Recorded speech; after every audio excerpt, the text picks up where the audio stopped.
Hello, everyone, and welcome to a Tribal Impact LinkedIn Live. And today I am absolutely delighted to be talking to Maria Dinu, the head of employer branding for Coca-Cola Hellenic Bottling Company. And I've been waiting for a while for this conversation because we spoke to Maya from Coca-Cola Hellenic Bottling Company not too long ago. But honestly, the company just keeps coming up in my LinkedIn feed as award-winning, shortlisted, nominated for, and there's such an amazing community feel around employer branding. So Maria, welcome to our LinkedIn Live. I'm absolutely delighted for this conversation. I can't wait to dig into it. So do you want to just to start off, do you want to just give us an idea of, you know, your background, but also your role and what that entails? That'd be really good, please. Absolutely. Sarah, thank you so much for inviting me. It's a pleasure to be here. And hi, everyone. I hope we get some questions during this live, and I'll be happy to answer them. So my name is Maria Dinu, and I lead employer branding for Coca-Cola HBC, which is a strategic bottling partner of the Coca-Cola company. We operate in 29 countries in Europe and Africa. And we make, we produce, we sell, and we distribute almost 100 brands of non-alcoholic ready-to-drink products. That's a very long name for actually the category in which we have Coke and other soft drinks that you very well know, like Sprite and Fanta. Many other drinks that you know and love, but also, which few people know, premium spirits, coffee, and even snacks. So that's a very wide portfolio. We like to think of ourselves as a 24/7 partner, a company that offers products to drink around the clock from early morning till night. And in my role, I've been with the company for 13 years this year, so quite a long time, and doing this role for 5 years. And in my role, I lead employer branding, which means I take care how we are perceived. I help all of our countries communicate what it's like to work for this brand, for this employer, for Coca-Cola HBC. So it's a lot of storytelling, it's a lot of showcasing who we are authentically, showing our culture. I really love what I do because I like to joke that we do marketing, but actually our product is the culture of the company.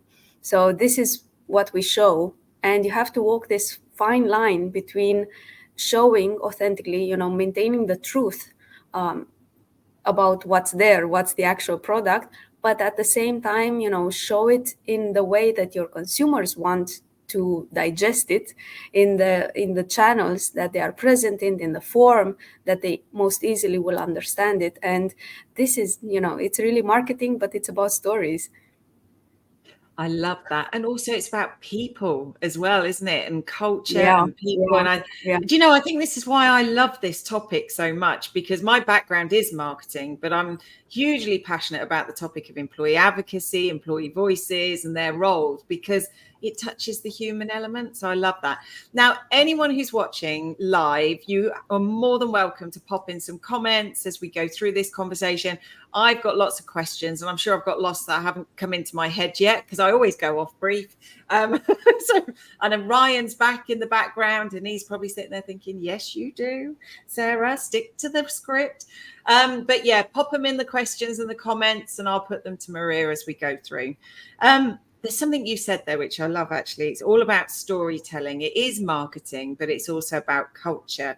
But can you tell me why is employer branding so important for Coca-Cola HBC? Why is it such an important topic for you? In my view, I think it should be employer branding should be important for any company, for several reasons. There's a huge talent shortage out there. Everyone feels it. At the same time, there's an economic crisis and volatility. So this is a very important moment to really narrow down who we want to attract. And we want to attract the people who will actually thrive here. So we want to show who we are so that the people who will love it here will actually come and work for us. Employer branding isn't about making yourself known to absolutely everyone. So it's about showing who you are so the right people know who you are and they come and work for you. So it's about building this relatability and finding your tribe and really resonating with them and creating conversations. Yeah. And actually, it's a good point there, actually, which I think is finding best fit talent. So the talent that, because it's better for both the employee who joins you and also the company, that actually there's cultural alignment, there's value alignment. And I think employer branding allows you to attract the talent that's going to best work in your organization, which I think that's a fascinating. And also you mentioned about differentiating in a time of it's a difficult time to attract talent. So differentiating your employer brand and being a great place to work, and attracting that is brilliant. I love it. That's great. Thank you. And ultimately, of course, it has, sorry, ultimately, of course, it will have business impact because if the right people join, they will be engaged and they will be productive and they will help the company. They will be retained and they will stay longer with the company, which will save the company costs. I think tons of researches have been done regarding how much does it cost to actually lose an employee and you have to go through all the process again. So imagine if you attract the right people and they stay and they add value to the company and they also feel happy, they create a better environment for everyone. And ultimately, I think we spend two-thirds of our life at work. We might as well choose the right company that's fit for us, not just going for a brand, for a particular brand that everyone loves, but rather putting in the effort to find out what's the environment there and deciding, is that a good fit for me? So there's an interesting point there, Maria, that you mentioned about measuring. So I'm already going off script. Sorry, Ryan. But you talked a little bit about, cost per hire, the time to onboard, the length of service. Are those sort of metrics that you look at with employer branding? Is that something that you monitor internally? So the question, how does employer branding add value to the business and how do you measure the impact of employer branding, is one that we have been exploring for years. We do measure retention and we do measure time to hire. We do measure also engagement. So we have a question in our employee engagement survey, which is the employee net promoter score. So how much would I recommend my current employer as a good place to work? So we measure the result to that question and we see, are we going up? Are we going down? How happy are actually the people with us as an employer? And there are several other metrics that we track, because employer branding, like branding, is it's a abstract element. How do you measure a brand? How do you measure the impact of a brand? It's quite difficult. So you have to be very mindful to take into account not just the reputation part, so not just how many people know about you and what's your reputation in the market, but also how many of your target group are actually aware of you, how many candidates are you actually attracting, and ultimately what's the impact to the business, meaning how many people have you hired in what time, how many are staying, and what's the end result, the end output for the business. Yeah, there is. Well, actually, so that you've mentioned something about, what platforms they're on. So I'm going to jump around my questions here because one's just come to my mind, which is about Generation Z. And having spoken to one of your colleagues about this as well, there's talk about TikTok, Instagram, and how you reach new generations and attracting new generations into the workforce. So there's a statistic here from Oxford Economics. Gen Z will account for 30% of the global workforce by 2030, and 48% of them will apply for jobs through social media.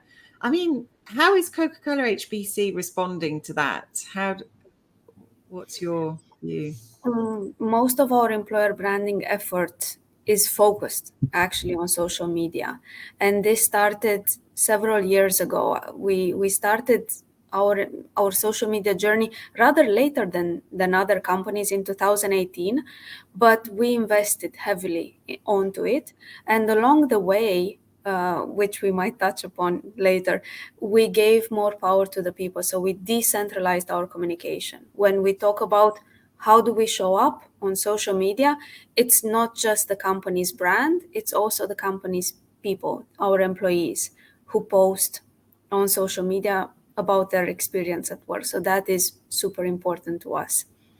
And also, we researched a bit of Gen Z as well, because we want to attract, and I think it's also important that we as a company, and again, most companies should look inward, should look internally and wonder, are we a good environment for Gen Z?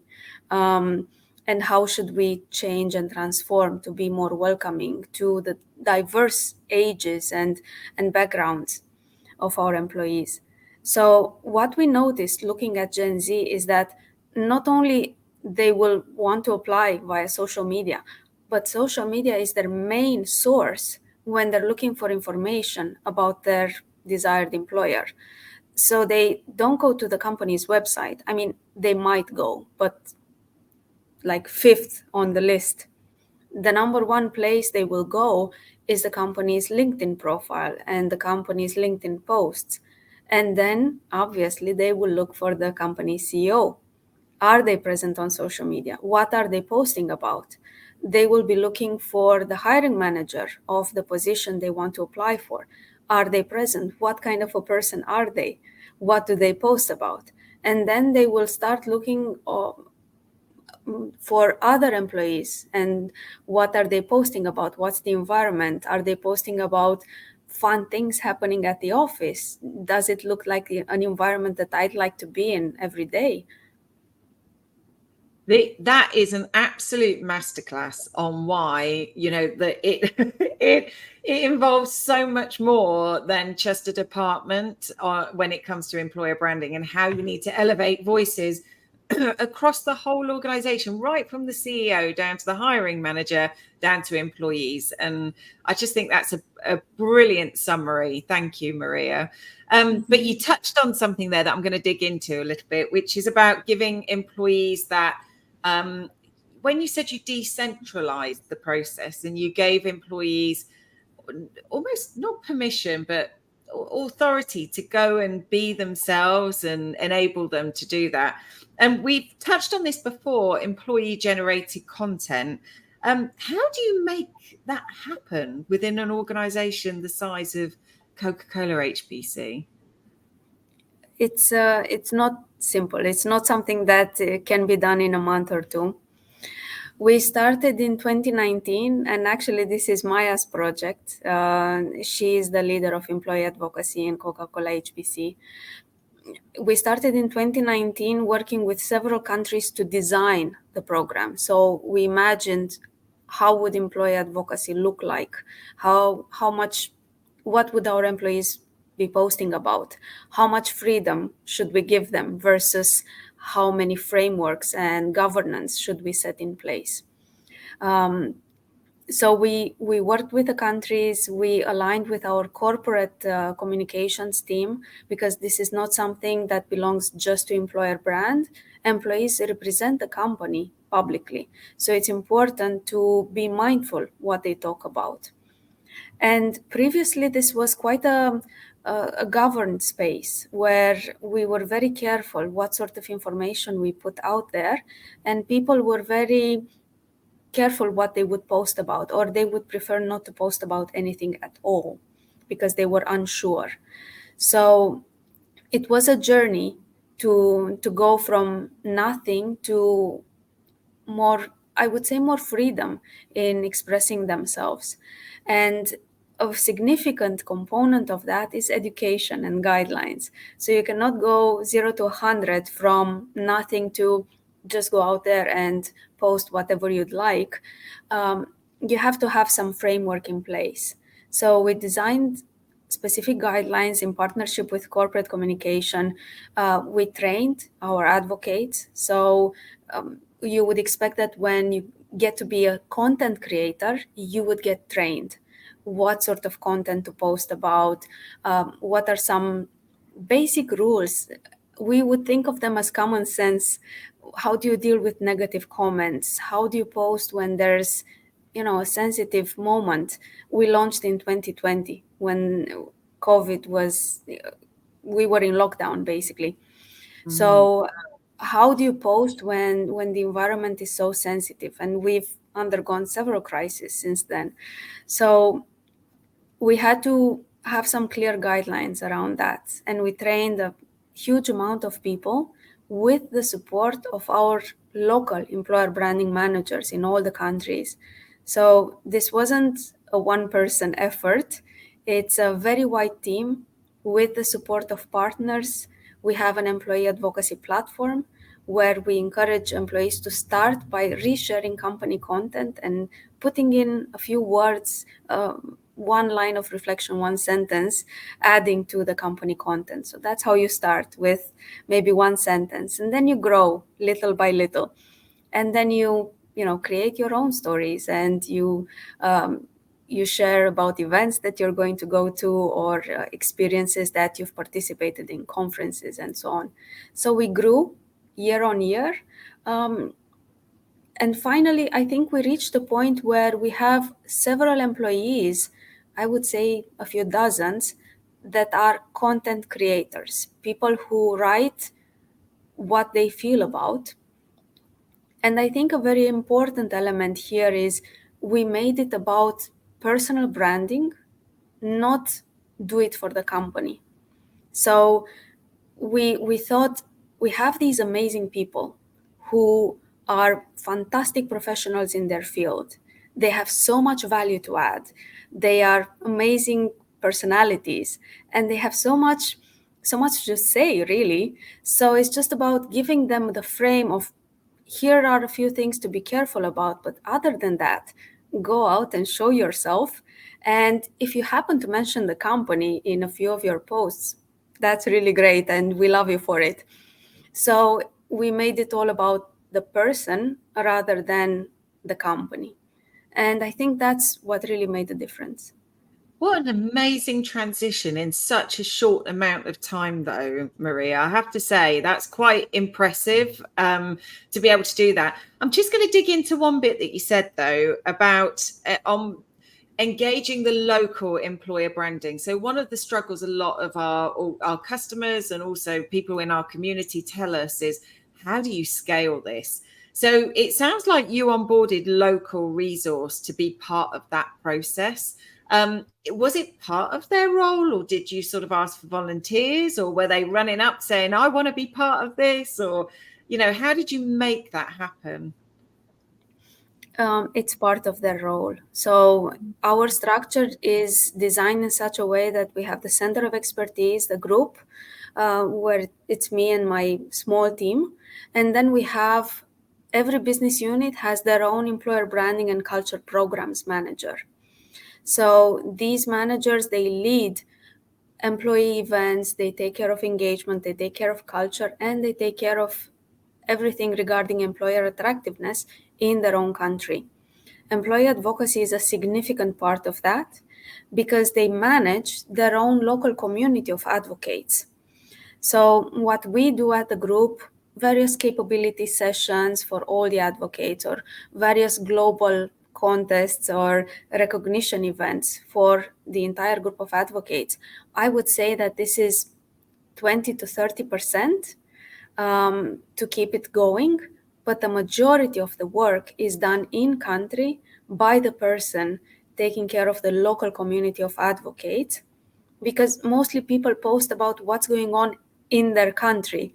So they have to be inspired by someone local who knows them and who can guide them, mentor them, give them input. Sometimes you just need to call someone local and say, hey, I've written something for LinkedIn. I'm not sure if it's good. Can you come and take a look? So that's why their leadership, actually, because they don't support, they actually lead this, is a necessity. It's not a nice to have, and we wouldn't have employee advocacy without the leadership of the people in the local operations. Yeah, I think that's really good insight, actually. I thank you for sharing that, because I think a lot of people do struggle with that, to get local engagement, local, how do you onboard countries and languages, and that sounds like the key. So just a quick reminder, anybody who's watching this live, you're welcome to pop in comments. I'm watching the comments, so you can do, if you want to put some questions to Maria. I have more than enough. So if you don't want to, that's fine. Just keep listening. So, and we also have people on the podcast. I'm sorry, you're not going to have a chance to do that, but feel free to connect with Maria after. I want to touch on deskless workforce, Maria, because this has come up quite recently as well, because not all of your employees will be working in front of a computer. Some of them will be in manufacturing, some will be in distribution.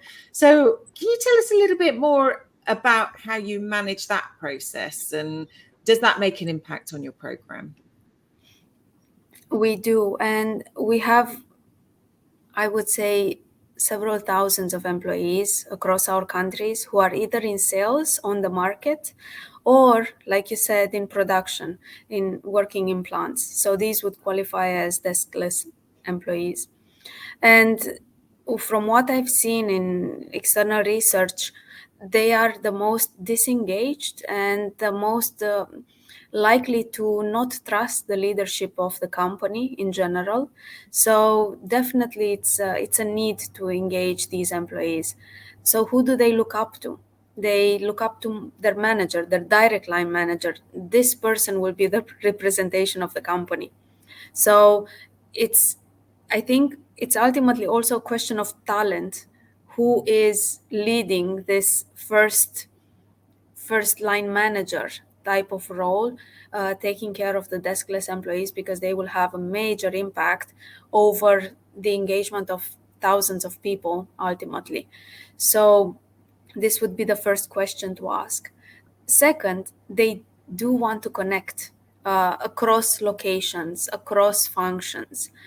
And mostly they have their own channels. They sometimes use the company channels. For example, our team in Greece uses Microsoft Viva Engage, previously Yammer.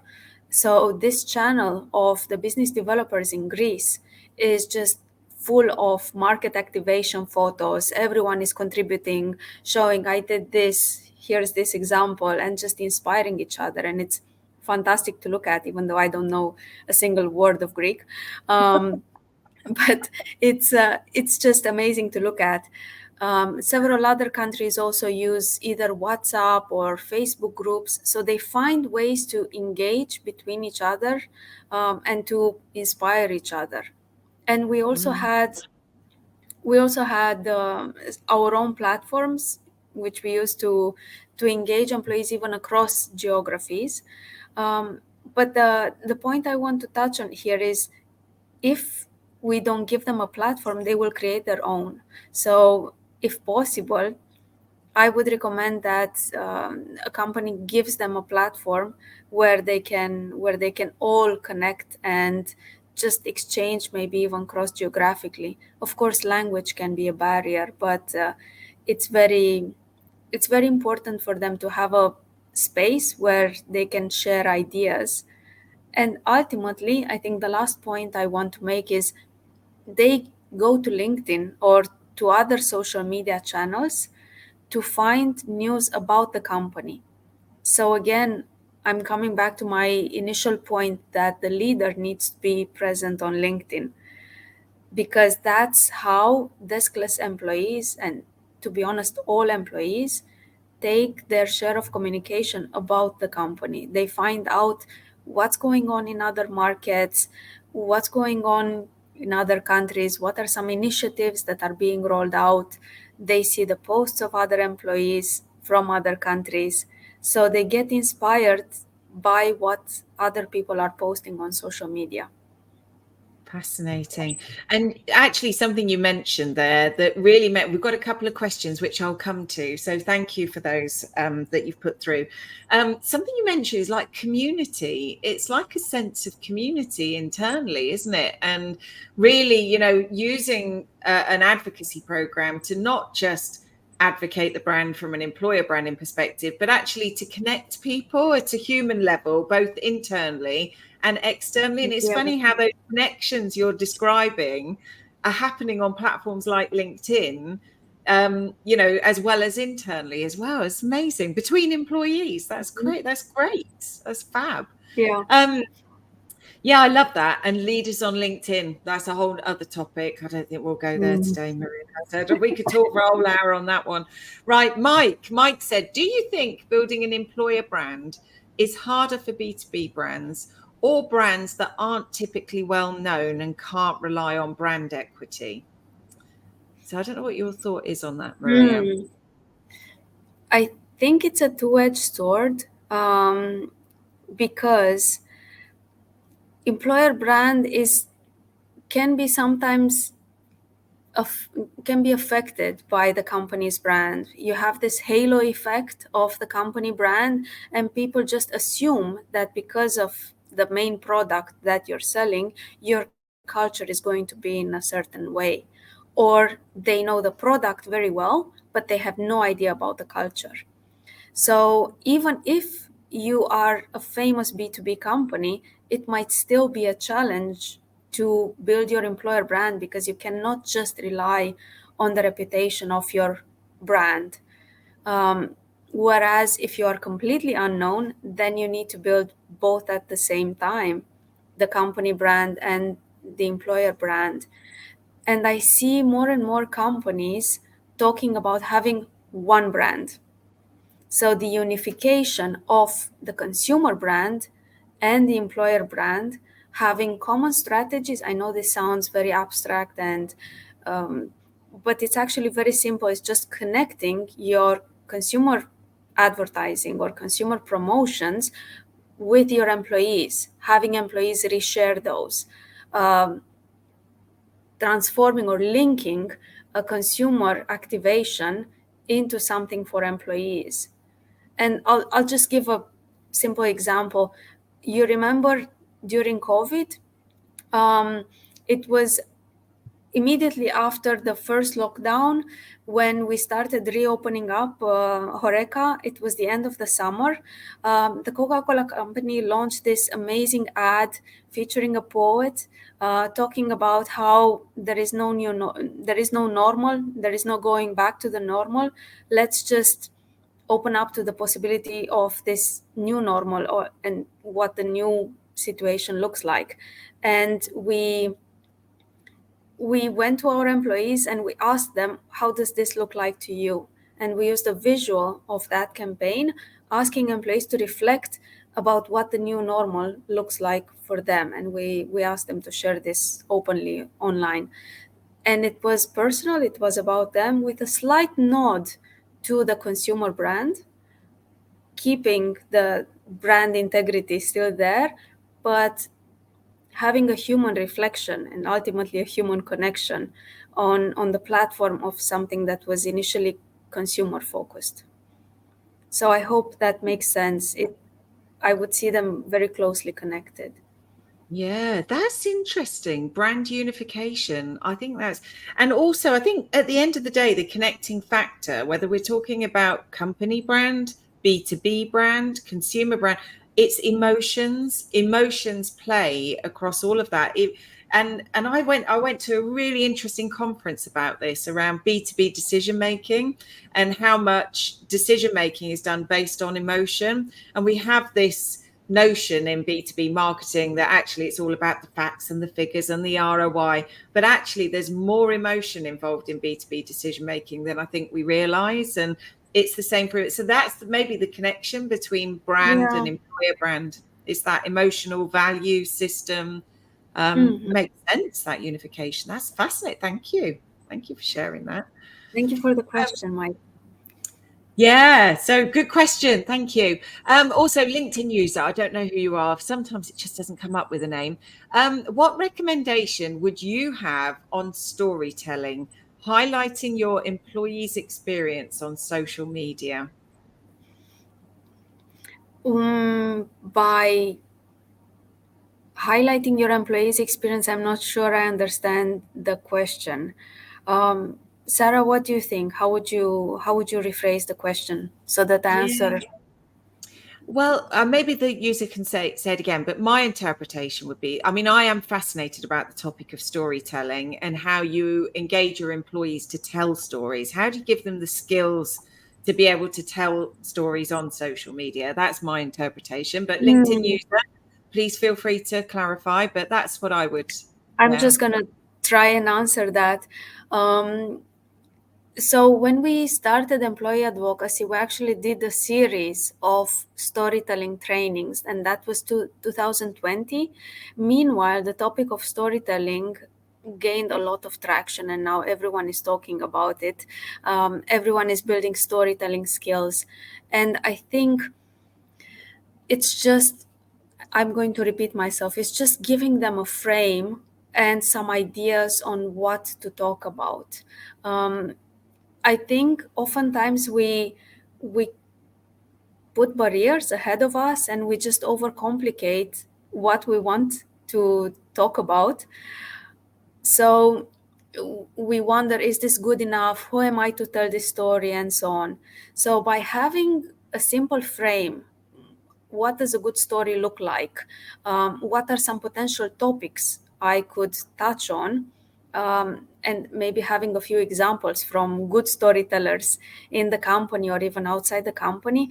Um, Someone who really wants to build this muscle of storytelling, because it's a muscle, it takes experience, it takes trial and error, they will start building the routine. It's important to have this routine. So I would say, number one, train, give them this framework. What does a good story look like? And there are tons of resources now out there.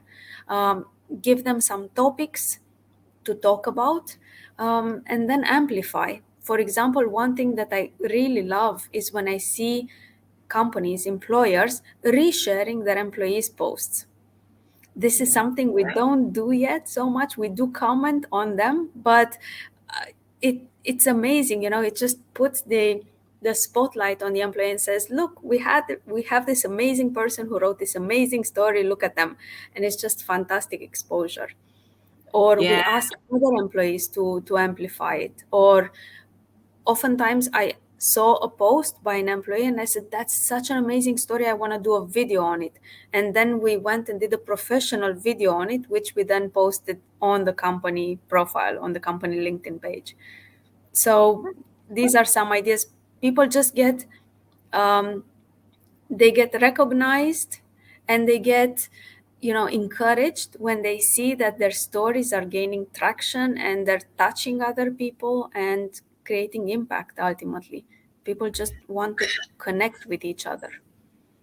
I think that's such a brilliant summary, actually, about storytelling. And I mean, we know through our own work that when we work with organizations that employees love resharing other employee stories. Mm, So you see yeah. peer-to-peer content outperforming quite a lot of other content in employee advocacy platforms. So if you can facilitate that, and I love the point that you were saying about company pages eventually picking up employee content. I mean, there's the new ad program that LinkedIn have created where you can sponsor employee posts and put them out there. And we've seen some amazing results with doing that.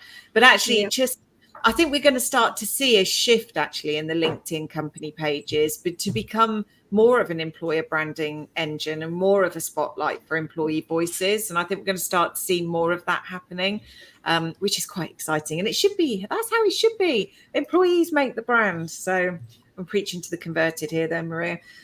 Brilliant questions. Did you have Can something I? to add?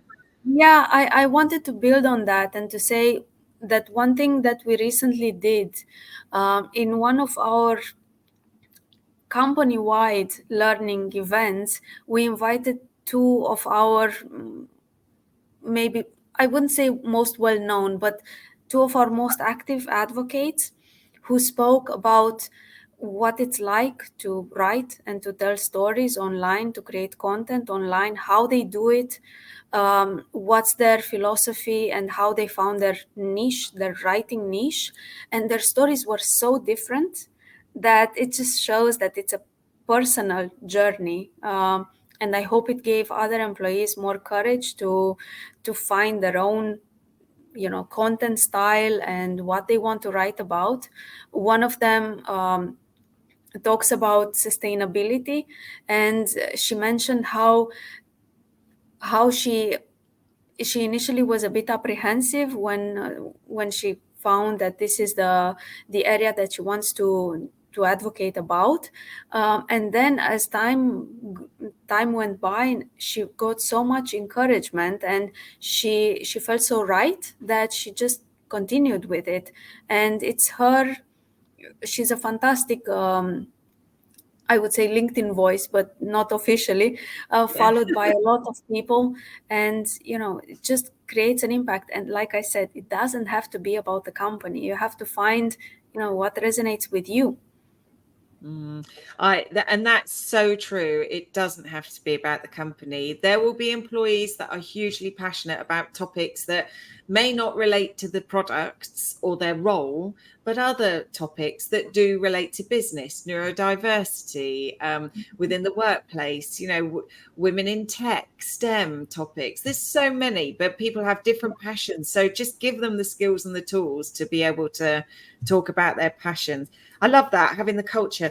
Do you just reminded me, because I saw a post just recently about LearnFest, and well, it was not that recently, I think it was a couple of months ago, but you do run quite a lot of internal events and employee development and education. How important is that in cultivating a culture of advocacy? LearnFest is a separate event done. I mean, it's not connected with advocacy. We just join forces for this particular session. It's an annual event that takes a week. This year it was the fourth edition. 16 training sessions, 1 hour each, done completely virtually. This is organized by our Leadership and Capability Center of Expertise. And like I said, it's the fourth edition. 6,000 people, employees attended from all across our countries and even other bottlers, 34 speakers. So imagine like a webinar series, of course, live with people attending and asking questions, and all of them recorded and posted on an internal platform so that everyone can still watch if they haven't been able to join on the date. And the theme changes every year. So this year it was a lot about personal growth and well-being and caring for others. What I found fascinating is that this entire event, so imagine 1 full week of 4 training sessions per day with different speakers, all of that is being created by a cross-country, cross-functional team that just changes every year. They come together, they create this year's LearnFest, and then they go back. So it's a project-based team that comes together for this particular event, and they shape it based on their personal interests. So I was asking how do you find out the topics, and they said, well, it's about what people feel will help them in their learning journey at this point in time, and people just brainstorm different ideas and look for speakers, and then they just create this beautiful portfolio of sessions that takes place in 1 week every year, usually in August or September. And yeah, hugely appreciated. And what we did this year, because I said we joined forces, is we asked everyone who is actively posting on LinkedIn, so everyone who's an advocate, we asked them to reshare if they attended the session and they liked it, because learning is hugely important to our culture, and it's not any kind of learning, it's self-directed learning. We like to think that in CCH, you have to take ownership of your career. You have to propose what you think will help you grow. So everything is very employee-led. So people would just sign up for these sessions. They have access to online learning, and they just create their own learning path. So for us, it's very important to inspire each other, both to attend such events and to educate others externally that learning is up to you, and you have so many resources available to you. Why don't you go out and make your own? So we had this series of posts prepared for our advocates at the beginning and during the actual LearnFest. So probably that's why you saw it, because it was hugely popular with our advocates. We actually got, I think, around 50 reshares and posts about LearnFest. And I looked a bit at the statistics. I think we got to 45K reach on LinkedIn about the LearnFest event. Yeah. And that isn't that lovely? It's something that's happening internally, but is also shared. The buzz and the excitement and the growth journey is shared externally. And even organizations like us get to see it, and it's inspiring. So it's a really, well, I saw it. So excellent. Yeah. It's so good. So Maria, earlier on, you did touch a little bit. What time are we at? Oh, we're nearly done. So I might have to, I'm going to have to, no, I am going to ask this one because it's important. We did talk about leadership earlier, and I just want to understand, you did touch on hiring manager, CEO, when it comes to talent acquisition and things. But what role do leaders play in creating, like an inclusive workplace culture? But also, how can you ensure that that's aligned to the company's diversity goals? We had a really good speaker from Microsoft actually talking about this, talent acquisition and diversity in talent acquisition. But what role do leaders play when it comes to social and that connection to diversity and inclusion? I think, and this is going to be my personal opinion speaking, I think diversity and inclusion is something that's right now and in the past few years is so much talked about that it's become a sort of a buzzword, when actually being inclusive is just about creating a trustworthy environment, an environment where people feel safe to be who they are. And I think the role as a leader is just to wonder how many people do I have in my team who could speak up and challenge me in a meeting. And if the answer is none, then maybe you need to rethink your approach. So I think inclusivity and being mindful of diversity, sorry, is not ticking some boxes on certain KPIs.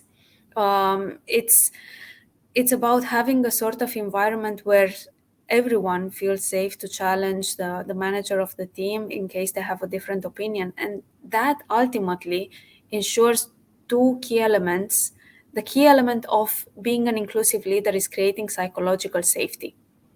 So if people feel safe to challenge you, then it means they feel psychologically safe. Second, if you're an inclusive leader and you're mindful of diversity, that means that you allow the diversity of opinions. Because again, diversity is not about having different I think, my personal opinion.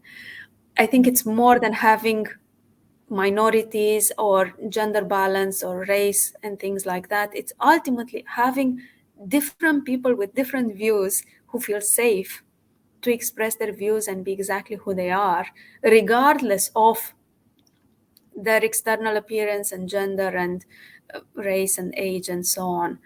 Ultimately, it's about being different and being okay with being exactly as different as we are. Yeah, what a wonderful way. Do you know, I think that is just such a succinct way of summarizing that. And actually I've written down vulnerability actually. And I think when it comes to leaders being on social, there's a slight fear sometimes with leaders. We've had lots of conversations about the hesitancy of activating leaders on social and why they don't want to be there. Time comes up, but I think also is an element of being vulnerable as well, and showing and being accessible and transparent, and being people can reach you directly. And I think there's a little bit of fear there, but yeah, I think it was interesting. I've just finished a book actually called High Performance, and it's all about psychological safety and the role of leaders and how they can facilitate that. Great book. If anyone, we always seem to do book recommendations on these, but anyway, we're through all my questions, and I want to thank everyone who's put their questions in as well. It's been, Maria, it's been absolutely brilliant chatting to you, and I love the process and the way that you believe in this, and it's so clear. So anybody who's listening to this on the podcast or watching it live or on recording, follow Maria and her team on LinkedIn, because they are constantly at events. You were at the employer branding day, weren't you? Last week? Yes. Yeah. It was a fantastic event. Highly recommended. Yes, I would love to go next year actually it's in Amsterdam, I think, isn't it? So it changes every year, the location. So let's see where it will be next year. Maybe in London. Yeah, that would be handy. But yeah, follow Maria and the team on LinkedIn to see how they work, what they do, and connect. But Maria, I'd love to. Sorry, Sarah. I just want to say I'd love to get messages. I respond to my direct messages. So if you have any question, feel free to contact me directly. Super. Thank you so much for your time, Maria. Really appreciate it. Thanks everyone for listening and watching. Thank you, Sarah, for having me. Thank you. Bye-bye.